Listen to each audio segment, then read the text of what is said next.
आपण पाहणार आहोत मुळाक्षरे विविध पद्धतींनी कशी शिकवता येतात आणि त्यासाठी वस्तू, साधन साहित्याचा उपयोग कसा करता येतो.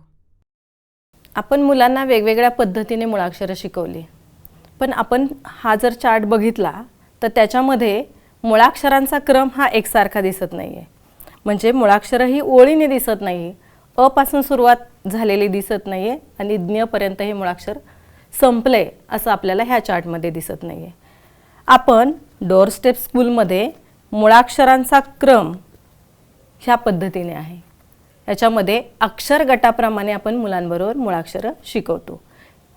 आता हे अक्षर गट आहेत ते आपल्याला दिसते क, म, आ, ल, ई, घ, र, ई, ब, उ. तसेच पुढे अक्षर गट आहेत. म्हणजे प्रत्येक काही अक्षरं घेऊन त्या अक्षराचा गट तयार केलेला आहे आणि त्या गटामध्ये मुलांना त्या अक्षरांचा सराव मुलांना गटामध्ये दिला जातो. आता बघा, आपल्याला सुद्धा फळ्यावरती इथे दिसतंय की अक्षर गट घेतलेला आहे आणि त्या अक्षर गटाचा उपयोग करून मुलांना शिकवलं जातं. आता इथे पहिला अक्षर गट आहे आणि दुसरा अक्षर गट आहे. शिकवण्याची पद्धत आपली तीच आहे की 4 पद्धतीने आपण मुलांना अक्षर शिकवतो. आता इथे आपल्याला लक्षात येतंय की जर ह्या अक्षर गटाने मुलांना शिकवलं तर मुलं याच गटातील अक्षरांचा उपयोग करून शब्द बनवतात. म्हणजे क आणि ल हा शब्द मुलांनी सांगितला, शब्द तयार झाला कल.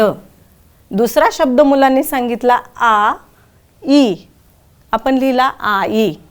पुढे मुलांनी शब्द सांगितला घर, घर. असे वेगवेगळे शब्द मुलं तयार करतात. म्हणजेच मुलांची शब्दसंपत्ती सुद्धा इथे वाढते. आता काही वेळेला मुलं हिंदी शब्द सुद्धा सांगतात, पण त्या हिंदी शब्दामध्ये अर्थपूर्ण शब्द जे आहेत ते आपण लिहिले पाहिजेत, कारण मुलांनी विचार करून ते शब्द इथे सांगितलेले आहेत. मग शब्द जे मुलांनी सांगितलेले आहेत ते फळ्यावरती आपण लिहिले. याच शब्दांचा उपयोग करून मुलं आपल्याला वाक्य सुद्धा तयार करून सांगतात.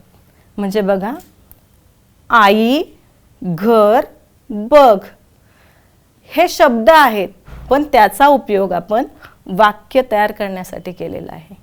म्हणजे मुलांनी सांगितलं आई, घर, बघ.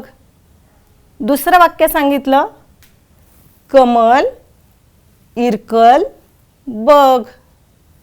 मग आपण वाक्य लिहिलं कमल, इरकल, बघ. म्हणजेच या अक्षर गटानुसार जर मुलांना शिकवलं तर मुलं शब्द आणि शब्दांबरोबर वाक्य सुद्धा सांगतात. याच्यातून मुलांची शब्दसंपत्ती वाढते. मुलं शब्द तयार करण्यासाठी विचार करतात आणि त्याचबरोबरीने मुलांचा आत्मविश्वास सुद्धा वाढीला लागतो. ह्या अक्षर गटाप्रमाणे आपण डोरस्टेप स्कूलमध्ये मुलांना मुळाक्षरं शिकवतो.